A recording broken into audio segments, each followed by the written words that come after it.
Langit di atas kota Semarang masih kelam ketika Gilang menuntun kursi roda Bu Retno menuju balkon rumah.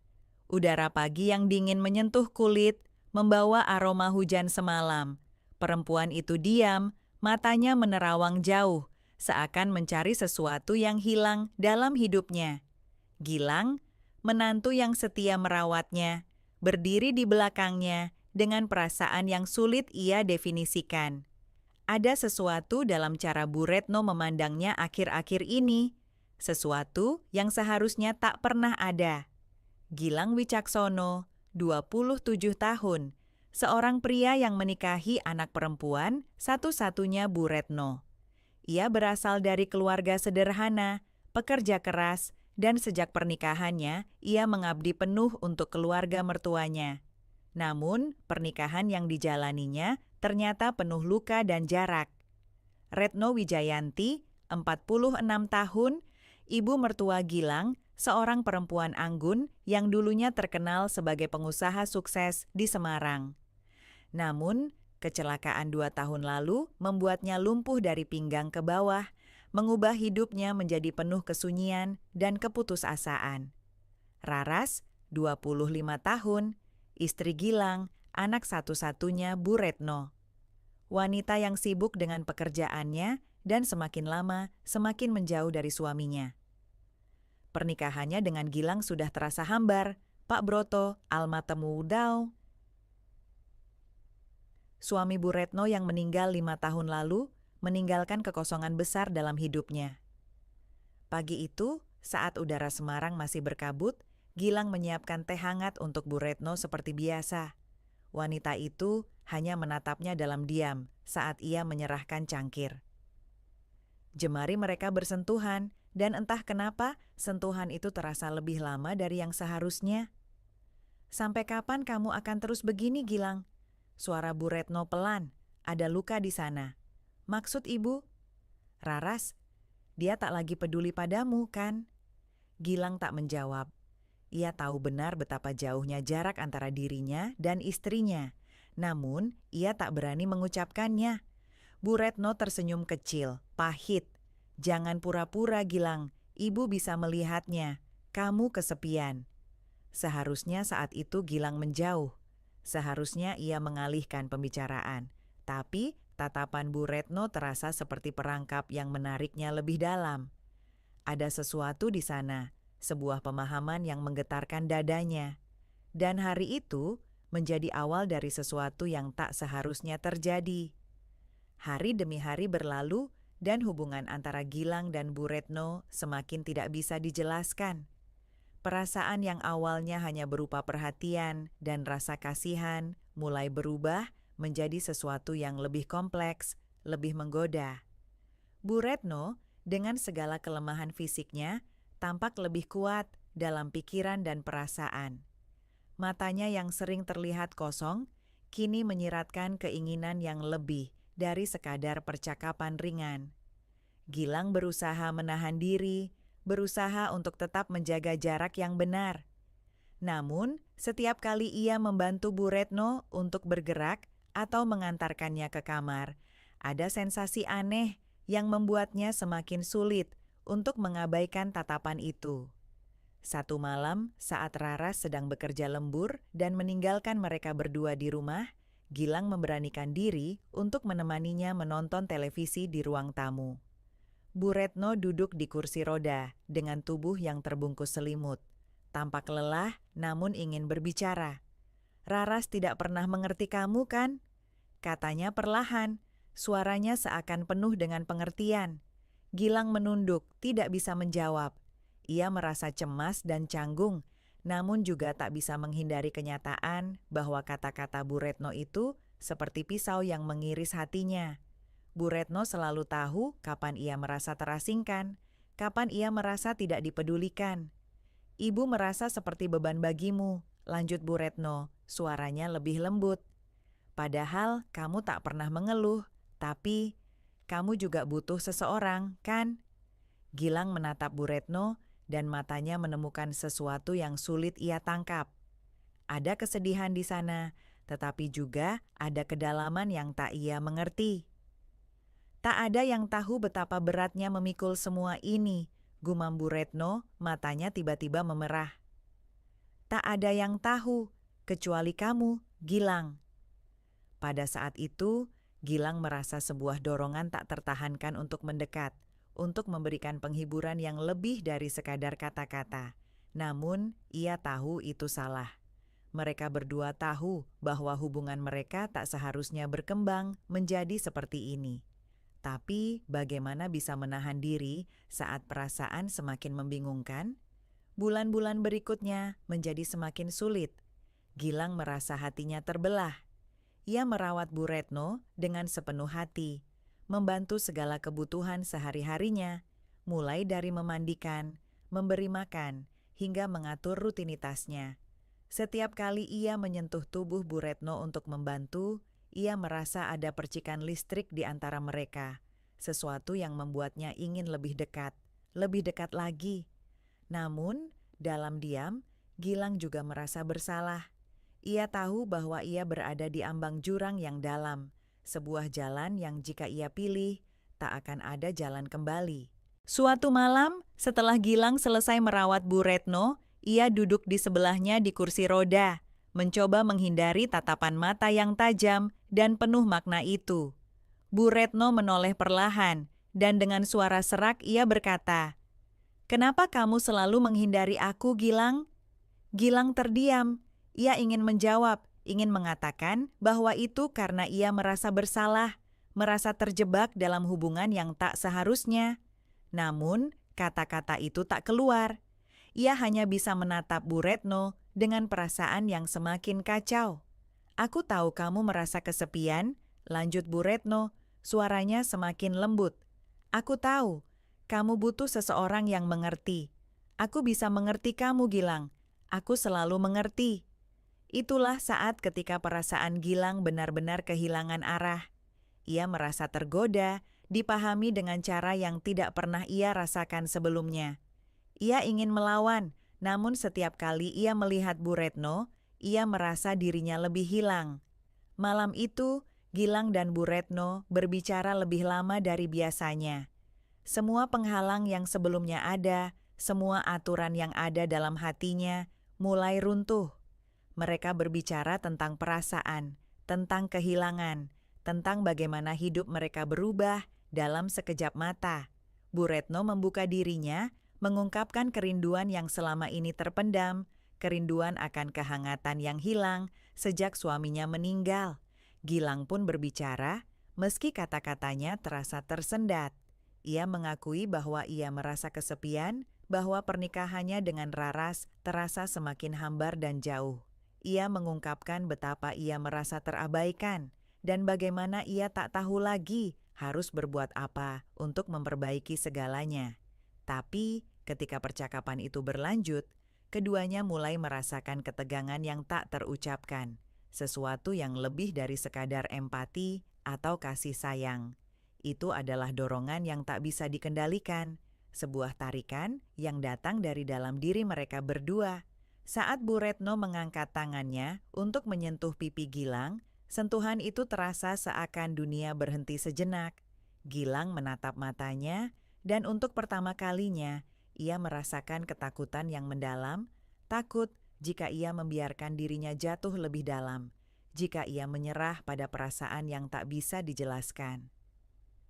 Namun, malam itu, tak ada kata yang bisa menghentikan apa yang telah dimulai. Gilang merasa bingung. Kebingungannya semakin dalam saat tangan Bu Retno perlahan menyentuh pipinya. Sentuhan itu lembut, penuh perhatian, dan terasa berbeda dari apapun yang pernah ia rasakan sebelumnya. Ia berusaha menepisnya, namun tubuhnya seakan bergerak tanpa kendali. Hati dan pikirannya berperang, namun dorongan fisik itu terasa begitu kuat. Bu Retno menatapnya dengan mata yang penuh harap, mengundangnya untuk melewati batas yang seharusnya tidak ada. "Ibu?" Suara Gilang tercekat. "Ini salah." Bu Retno menarik tangannya, namun ada tatapan yang masih terpasang di matanya. "Mungkin tidak, Gilang. Mungkin ini yang kita butuhkan. Kamu dan aku, Kita saling mengerti lebih dari siapapun. Aku tidak ingin kamu merasa kesepian.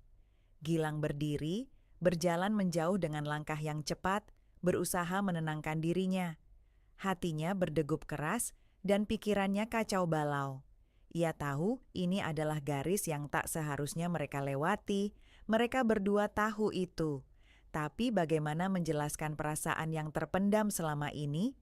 Saat Gilang kembali duduk di sebelah Bu Retno, ia bisa merasakan perasaan yang membakar di dadanya. Tangan Bu Retno yang sebelumnya menepuk-nepuk selimut kini meraih tangannya dengan lembut. Aku sudah lama merasa sendirian, Gilang. Aku tidak tahu harus bagaimana. Aku terlalu lama mengurung diri di dalam kesedihan ini. Gilang menggigit bibirnya. Kata-kata itu begitu tulus, namun ada sesuatu yang lebih dalam, sesuatu yang menggelitik hati kecilnya untuk merespons dengan cara yang tak terduga. Aku tahu, jawabnya dengan suara bergetar.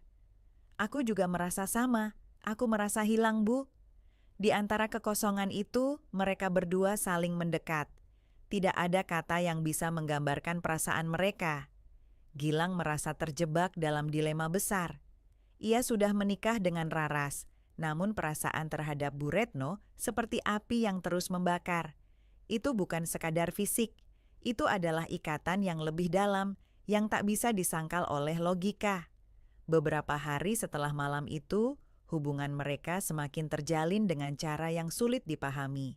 Bu Retno tidak pernah secara eksplisit memaksa Gilang, namun ia tahu cara menyentuhnya, cara berbicara kepadanya, sehingga Gilang tak mampu menahan diri.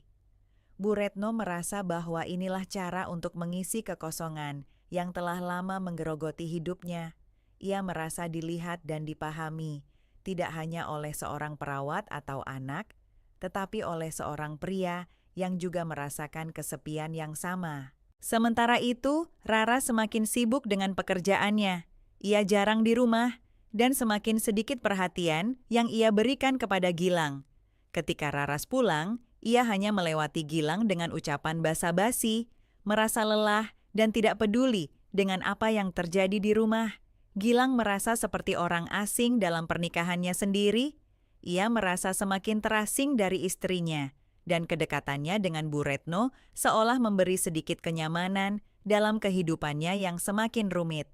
Namun, ia juga tahu betul bahwa apa yang mereka lakukan adalah sesuatu yang tidak bisa diterima oleh masyarakat, dan lebih penting lagi, ia tahu bahwa ia mengkhianati Raras. Perasaan bersalah itu terus menghantuinya, tetapi perasaan yang tak tertahankan itu, perasaan ingin berada di dekat Bu Retno, terus menggerogoti hatinya. Malam-malam mereka semakin penuh dengan kebisuan yang menggantung. Mereka berbicara sedikit, tetapi semuanya terasa seperti sebuah kebersamaan yang lebih dalam dari sekadar komunikasi verbal. Bu Retno mulai meminta bantuan lebih sering, dan Gilang dengan penuh perhatian melakukannya. Ia membantu Bu Retno untuk mandi, mengganti pakaian, bahkan memijat kakinya yang kaku. Setiap sentuhan, setiap gerakan semakin membingungkan Gilang. Ia merasakan konflik yang besar di dalam dirinya, namun ia tak bisa mengelak. Terkadang, Bu Retno akan menatapnya dengan tatapan yang penuh emosi, dan dalam tatapan itu, Gilang merasa ada dorongan yang lebih besar untuk merespons, untuk merasakan kehangatan itu. Di tengah kebingungannya, Gilang mulai merasa ketakutan. Apa yang sedang terjadi? Apakah ini benar-benar cinta? Atau hanya pelarian dari kebosanan dan rasa kesepian? Ia takut jika ia memberitahu siapapun tentang perasaannya ini, semuanya akan hancur. Ia akan kehilangan keluarga, dan lebih buruk lagi, ia akan menghancurkan hidupnya sendiri. Namun, satu malam, Raras pulang lebih awal dari biasanya. Gilang merasa gelisah, dan seketika ia ingin menghindari konfrontasi. Tapi, Raras langsung berjalan ke ruang tamu dan melihat mereka berdua di sana, duduk berdampingan di kursi. Matanya yang lelah terbelalak ketika melihat kedekatan yang begitu jelas antara Gilang dan Bu Retno. "Gilang?" Suara Raras terdengar dingin, seakan es menetes di setiap kata yang keluar dari mulutnya. Apa yang sedang terjadi di sini? Gilang terkejut dan merasa gelisah. Raras, itu bukan seperti yang kamu pikirkan? Tidak seperti yang aku pikirkan? Raras mendekat, wajahnya berangsur merah. Kamu malah semakin dekat dengan ibuku, bukan? Apa yang sedang terjadi, Gilang? Gilang terdiam, merasa setiap kata yang ingin ia ucapkan terjebak di tenggorokannya. Tidak ada cara untuk menjelaskan apa yang terjadi antara dirinya dan Bu Retno. Tidak ada cara untuk membenarkan apa yang semakin tumbuh di dalam hatinya. Raras berdiri tegak, tatapannya tajam. Kamu tidak bisa mengkhianatiku seperti ini, Gilang. Tapi Gilang merasa sebuah beban berat di dadanya. Ia tahu ini akan menjadi titik balik. Ia tidak tahu apa yang harus ia lakukan. Dalam hati, ia merasa terpecah. Ia ingin melindungi Bu Retno yang sakit, tetapi ia juga tahu bahwa apa yang mereka lakukan adalah sesuatu yang tak bisa diubah. Apa yang akan terjadi selanjutnya, ia tak tahu. Raras menatap Gilang dengan mata yang penuh amarah dan kecewa, seakan semua yang mereka bangun selama ini runtuh hanya dalam sekejap. Gilang bisa merasakan betapa rapuhnya pernikahannya saat itu. Setiap kata yang keluar dari mulutnya terasa seperti kebohongan, dan dia tahu dia tidak bisa lagi menyembunyikan apa yang telah terjadi di antara dirinya dan Bu Retno. Apa yang terjadi, Gilang? Suara Raras kembali terdengar. Kali ini lebih rendah, seakan hatinya sudah pecah. Kamu benar-benar memilih untuk menjauhkan diri dari aku dan malah mendekat dengan ibu aku? Apakah ini yang kamu inginkan? Gilang tak tahu harus berkata apa. Hatinya bergejolak antara rasa bersalah dan perasaan yang semakin kuat terhadap Bu Retno. Ia menatap istrinya yang berdiri di depannya, wajahnya penuh air mata yang mulai mengalir. Ia ingin mengatakan bahwa ia masih mencintainya, tetapi rasanya itu tak cukup. Perasaannya sekarang lebih rumit dari sekadar cinta atau kebosanan. Ada sebuah kedekatan yang sulit dijelaskan dengan kata-kata. Iya, akhirnya Gilang mengucapkan kata itu dengan suara yang berat, hampir seperti bisikan. Aku merasa jauh dari kamu, Raras. Aku merasa sendirian. Dan ibu membuatku merasa diperhatikan, mengerti aku. Raras terdiam, bibirnya gemetar. Jadi itu alasan kamu? Kamu merasa kesepian dan ibu aku yang jadi pelarian kamu. Suaranya naik, penuh kepedihan dan amarah. Kamu tegas seperti ini sama aku, Gilang. Kamu tahu, kan, itu salah? Ini bukan hanya tentang aku, tapi juga tentang ibu aku. Dia ibu aku dan kamu. Raras terdiam, berusaha mengendalikan tangisannya. Gilang merasa hatinya semakin sakit.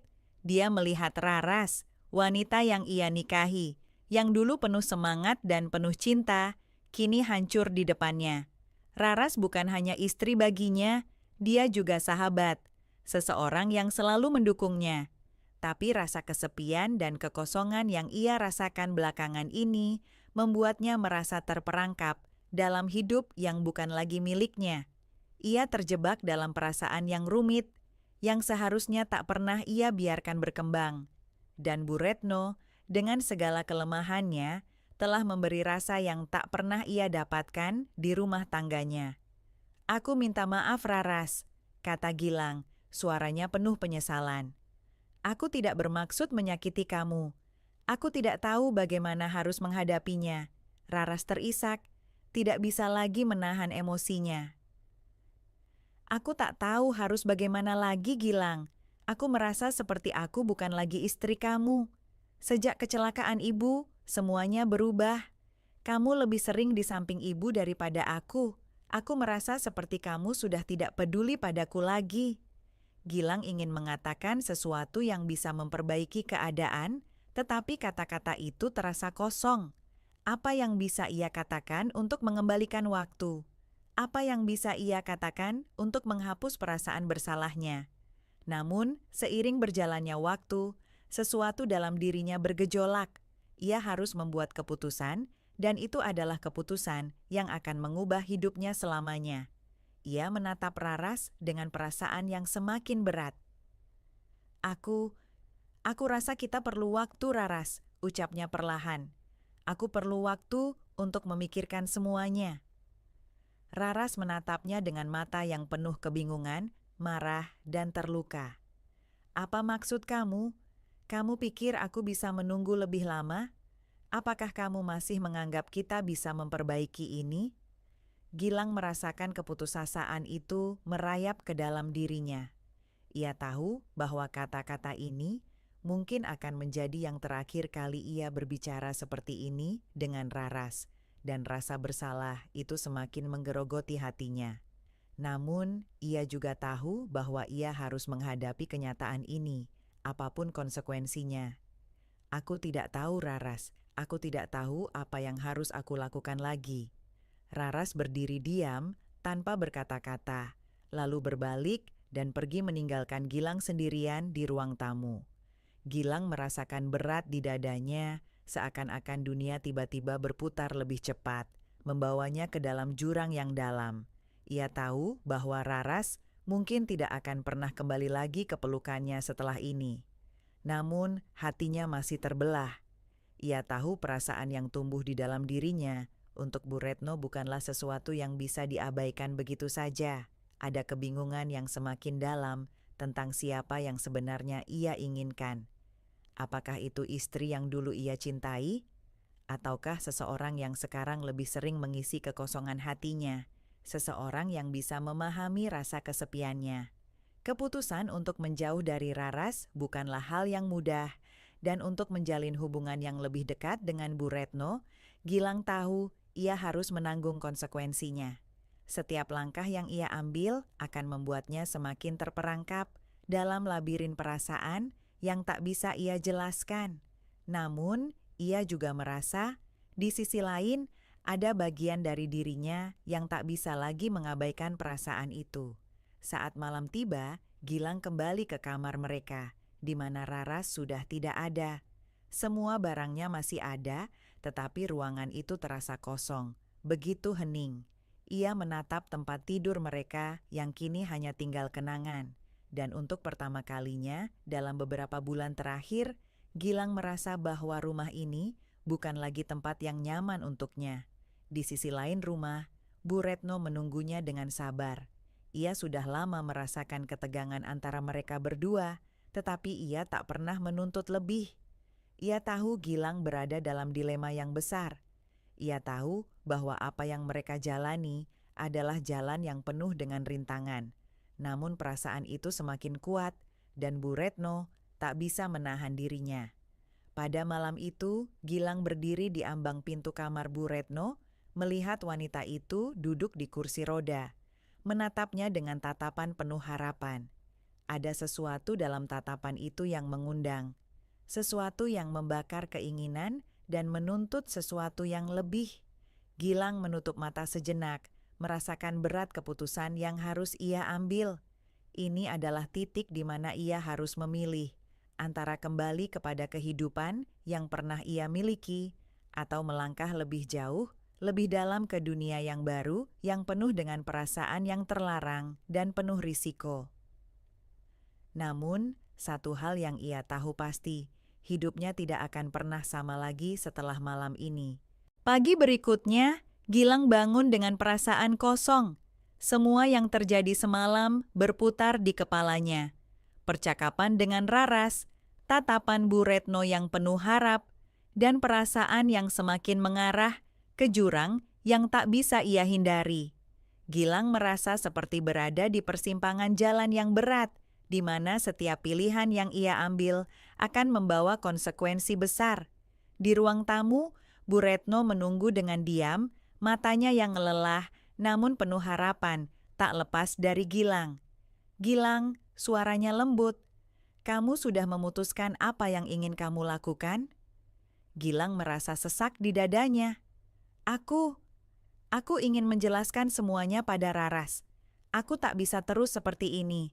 Tapi aku juga tahu, aku tak bisa menahan perasaan yang ada untukmu, Bu Retno. Bu Retno menunduk, seakan mencerna setiap kata yang keluar dari mulut Gilang. Dia tahu bahwa mereka berdua sedang berada di ambang jurang besar. Namun, perasaan yang tumbuh di dalam dirinya juga tak bisa disangkal lagi. "Aku tahu," jawabnya, suaranya hampir berbisik. "Aku tidak ingin membuat hidupmu semakin sulit, Gilang, tapi aku juga tak bisa menyembunyikan apa yang aku rasakan. Kita sudah terlalu jauh." Setiap kata Bu Retno seperti cambukan hati bagi Gilang. Perasaan bersalahnya semakin membengkak. Namun, ada bagian dari dirinya yang merasa terperangkap, merasa bahwa dia sudah terlanjur jauh masuk ke dalam relung gelap yang tidak mudah untuk ditinggalkan. Beberapa minggu setelah kejadian itu, kehidupan Gilang berubah drastis. Ia akhirnya memutuskan untuk berbicara dengan Raras. Mereka duduk bersama di ruang tamu, di tempat yang sama di mana percakapan mereka pertama kali dimulai. Wajah Raras tampak lebih tenang, meskipun masih ada kesedihan di sana. "Aku tidak tahu harus bagaimana lagi, Gilang," kata Raras. Suaranya lembut namun penuh rasa kecewa. "Aku merasa seperti kamu bukan lagi suamiku.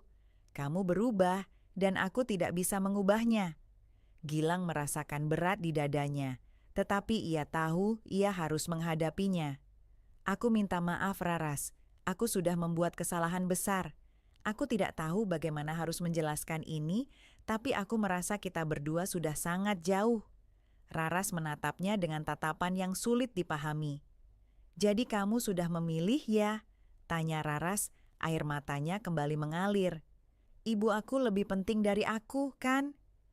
Gilang menunduk, merasa tak mampu menjawabnya. "Aku tidak tahu. Aku merasa hilang, Raras. Aku tidak tahu harus memilih siapa." Raras diam sejenak, lalu menghela napas panjang. "Kalau kamu merasa seperti itu, mungkin kita harus berpisah." Kata-kata itu seperti petir yang menyambar hati Gilang. Ia tahu ia telah menyakiti Raras lebih dari apapun. Tetapi perasaannya terhadap Bu Retno adalah sesuatu yang tak bisa ia abaikan lagi. Ia mengangguk lemah. "Aku tidak bisa memaksakan perasaan, Raras. Aku tidak bisa lagi berpura-pura." Raras mengangguk, kemudian bangkit dan berjalan pergi. "Aku harap suatu hari kamu bisa menemukan kedamaian, Gilang. Aku tidak ingin lagi mengikat kamu dalam hubungan yang sudah tidak ada maknanya." Sejak hari itu, Gilang merasa kehilangan besar. Ia tahu keputusan yang diambilnya membuatnya berpisah dari istrinya, dan perasaan bersalah terus menghantuinya. Namun, dalam hatinya ada sebuah kekosongan yang tak bisa diisi oleh apapun. Perasaan yang tumbuh untuk Bu Retno, perasaan yang lebih rumit dan penuh rasa takut, terus menghantui dirinya. Pada akhirnya, Bu Retno dan Gilang saling menghindar, meskipun kedekatan yang terjalin sebelumnya tetap ada. Bu Retno menerima kenyataan bahwa hubungan mereka tak akan pernah bisa diteruskan tanpa menanggung beban yang lebih berat. Dia tahu bahwa keduanya akan selalu terperangkap dalam labirin perasaan yang tidak bisa mereka jelaskan, dan mungkin suatu saat mereka harus melepaskannya. Gilang berusaha melanjutkan hidupnya, meskipun hatinya terasa hampa. Ia pindah ke tempat lain, jauh dari kota Semarang, untuk mencari kedamaian dalam dirinya. Setiap kali ia memikirkan Raras, ia merasa sakit, namun ia juga tahu bahwa hidup harus terus berjalan. Tak ada lagi jalan kembali ke masa lalu. Bu Retno, meskipun selalu ada dalam pikirannya, menjadi bagian dari masa lalu yang harus ia lepaskan, meskipun perasaan itu terus membara di dalamnya. Dan Raras, dia memilih untuk melanjutkan hidupnya tanpa Gilang. Perlahan-lahan, ia mulai membuka diri untuk hal-hal baru, meskipun hatinya terluka. Ia tahu bahwa hidup harus terus berjalan. Dan meskipun jalan mereka berpisah, Raras belajar bahwa terkadang melepaskan adalah satu-satunya pilihan yang tersisa. Sementara itu, Gilang, di tempat yang jauh dari segala kenangan dan perasaan yang membelit hidupnya, terus berusaha untuk menemukan kedamaian dalam kesendirian, meskipun bayangan dari masa lalu terus menghantuinya.